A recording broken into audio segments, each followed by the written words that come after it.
चला आज बनवूया कढी.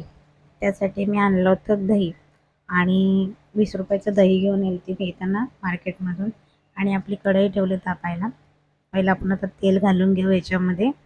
जेवढं आपल्याला लागतं तेवढंच तेल घालायचं आणि मग आता आपण कढीपत्ता टाकून घेऊ. त्याच्यामध्ये जिरे टाकणार आहोत आणि मिरची आणि मी हे लसूण ते मिक्स करून ऑलरेडी घेतलं होतं.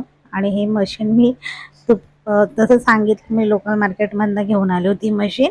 खूप छान आहे. मिरची आणि लसूण आणि कांदा वगैरे खूप छान त्याच्यामध्ये हे होतं आहे.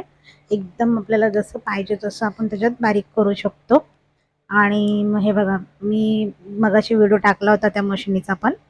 आणि छान मस्त एकदम भारी, मला लोकलमध्ये 100 रुपयात भेटली आणि छान आहे मशीन. आणि मग आपण थोडीशी हळद वगैरे टाकून घेऊया. आणि दही आणि बेसन पीठ मी पहिलंच खळवून घेतलं होतं, साईडला ठेवून दिलं होतं ते मिक्स करून. आणि जेवढी कढी तिखट आणि जेवढी आंबट लागेल ना तेवढी ती कढी छान लागते खायला.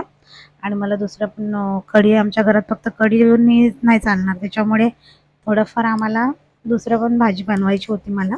त्यासाठी मी थोडंसं कांदा वगैरे पण चिरून घेणार होते. आपली मोड मस्त भिजले होते त्या मोडाची भाजी बनवण्यासाठी. बघू शकता तुम्ही, ती मशीन खूप छान आहे. कोणाला पाहिजे असेल तर बिंदास मला सांगू शकता, लिंक शेअर करा म्हणून.